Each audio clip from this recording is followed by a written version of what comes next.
नमस्कार दोस्तों, मेरा नाम पलाश है। आज हम बात करने जा रहे हैं एक ऐसे संकट की जो दिखता तो नहीं है, लेकिन इसका असर हम सब के घर की रसोई तक पहुंचता है। धरती की मिट्टी का संकट।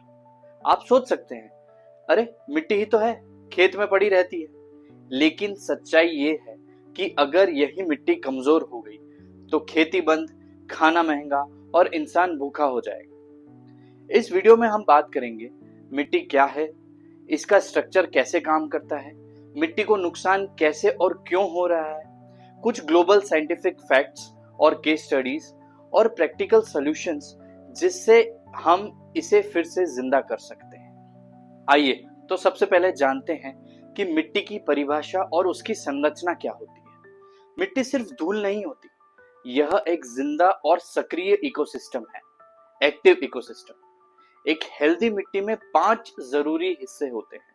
पहला मिनरल्स, दूसरा ऑर्गेनिक मैटर जैसे सूखे पत्ते, टहनियां, ह्यूमस, तीसरा पानी, चौथा हवा और पांचवा माइक्रो ऑर्गेनिजम्स, छोटे कीड़े मकोड़े, सूक्ष्म जीव, ऐसी चीजें। मिट्टी का हर हिस्सा एक खास रोल निभाता है। पहला, मिनरल मिट्टी की बनावट तय करते हैं, जिससे वो पानी और हवा को रोक या जाने देती है। दूसरा, ऑर्गेनिक मैटर न्यूट्रिएंट्स देते हैं और मिट्टी की पकड़ बनाए रखते हैं। तीसरा, माइक्रो ऑर्गेनिजम्स पौधों की ग्रोथ के लिए एसेंशियल न्यूट्रिएंट्स बनाते हैं और मिट्टी को हवादार बनाए रखते हैं। यकीन मानिए, एक चम्मच मिट्टी में लगभग 50 बिलियन बैक्टीरिया हो सकते हैं। नीदरलैंड के एक किसान ने इसी बायोलॉजिकल रिचनेस को बढ़ाकर केमिकल फ्री खेती के तरीके से अपनी उपज को 20% तक बढ़ा ली।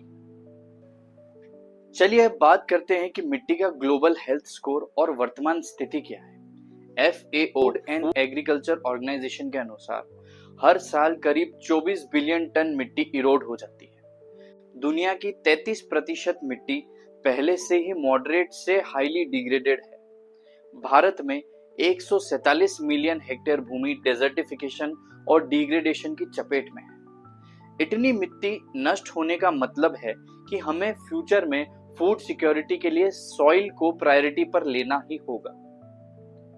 इथियोपिया जो एक छोटा सा देश है, वहां पे community lead watershed development project ने सिर्फ मिट्टी नहीं बचाई, बल्कि पानी का स्तर भी सुधारा। इससे सॉइल फर्टिलिटी में 40% की बढ़त हुई और क्रॉप फेलियर में 60% की गिरावट आई। इसी तरह भारत में सुजलाम सुफलाम योजना, जो गुजरात की एक योजना है, इन्होंने चेक डैम और रिचार्ज स्ट्रक्चर से हजारों हेक्टेयर बंजर जमीन को फिर से उपजाऊ बना दिया। आइए अब जानते हैं कि मिट्टी खराब क्यों हो रही है। इसका सबसे पहला और मुख्य कारण है केमिकल फर्टिलाइजर्स और पेस्टिसाइड का इस्तेमाल। रासायनिक उर्वरकों और कीटनाशकों के अत्यधिक उपयोग से मिट्टी के सूक्ष्म जीव मर जाते हैं। ICAR की रिपोर्ट के अनुसार इससे मिट्टी में ऑर्गेनिक कार्बन 22% तक घट गया है। दूसरा कारण है मोनोकल्चर क्रॉपिंग। बार बार एक ही क्रॉप उगाने से सॉइल न्यूट्रिएंट एक तरफ झुक जाते हैं और मिट्टी का संतुलन बिगड़ता है। इससे बीमारियां और पेस्ट अटैक भी बढ़ता है। तीसरा कारण है डिफॉरेस्टेशन और कंस्ट्रक्शन। जब पेड़ कट जाते हैं तो मिट्टी की ऊपरी परत खुल जाती है, बारिश और हवा से बहकर चली जाती है। अर्बनाइजेशन भी मिट्टी को कंक्रीट में बदल रहा है। चौथा इसका कारण है ओवर इरिगेशन और फ्लड इरिगेशन। ज्यादा पानी देने से मिट्टी की पोरोसिटी खत्म हो जाती है, उसमें जो छोटे छेद होते हैं जिनमें हवा होती है वो खत्म हो जाती है और सॉल्ट्स जमा हो जाते हैं, नमक जमा हो जाता है। मिट्टी को हार्ड बना देता है, स्टेराइल बना देता है। पंजाब और हरियाणा के कुछ क्षेत्रों में सैलिनिटी इतनी बढ़ गई कि उन किसानों को अपनी खेत की ऊपर की 1 फीट की परत को बदलना पड़ा।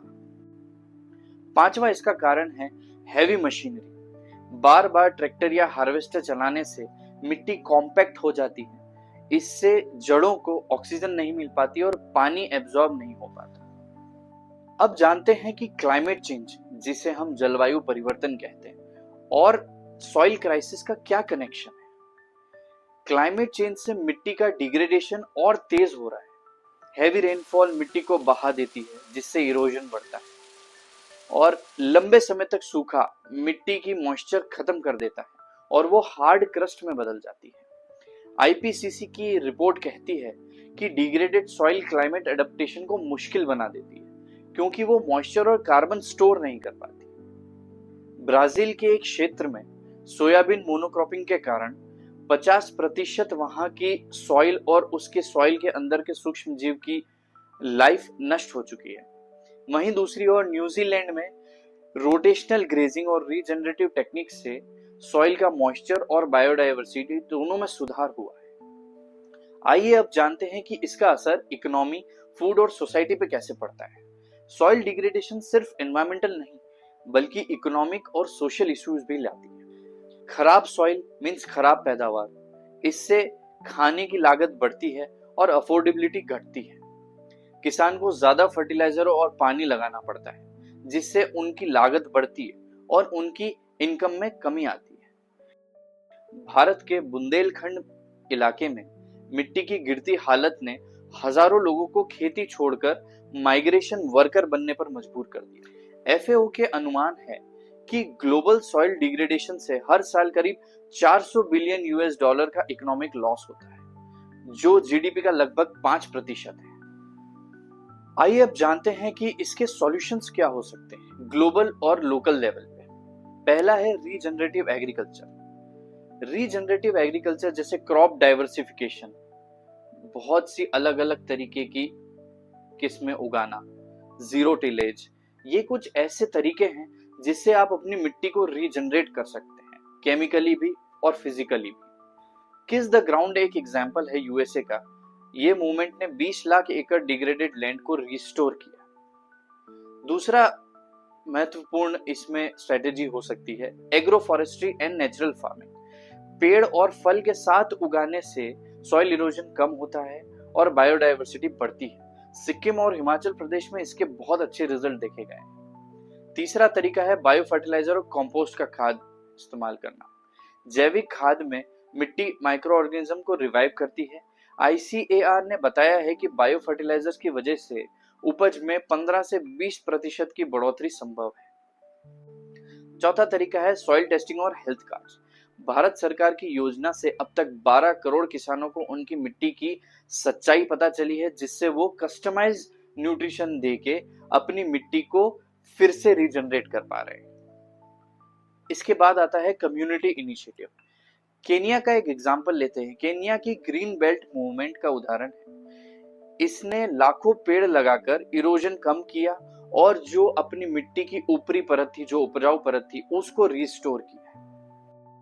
इसके बाद आता है पॉलिसी लेवल पे क्या सॉल्यूशंस निकल के आते हैं। यूरोपियन यूनियन की एक कॉमन एग्रीकल्चर पॉलिसी में ऐसे फार्मर को इंसेंटिव दिया जाता है जो सॉइल कार्बन बनाने के लिए अच्छा काम करते हैं। भारत में भी आप ऐसी स्कीम्स लाके किसानों को मोटिवेट कर सकते हैं कि वो अपनी मिट्टी को सुधारने में योगदान देके इंसेंटिव ले सकते हैं। अंत में हम ये समझ सकते हैं कि मिट्टी को एक लिविंग पार्टनर के तौर पे आप माने। वो हर दिन हमारे लिए ऑक्सीजन, खाना, जीवन देने वाला प्लेटफॉर्म बनाती है। हम सभी की जिम्मेदारी है कि खेती, लाइफस्टाइल और पॉलिसी लेवल पर ऐसे कदम उठाएं जिससे मिट्टी फिर से जिंदा हो सके। अगर आपको यह जानकारी अच्छी लगी हो तो प्लीज लाइक करें, कमेंट करें, शेयर करें और मुझे कमेंट में बताएं कि हम और किस तरह से इस प्रॉब्लम का सॉल्यूशन ढूंढ सकते हैं। धन्यवाद।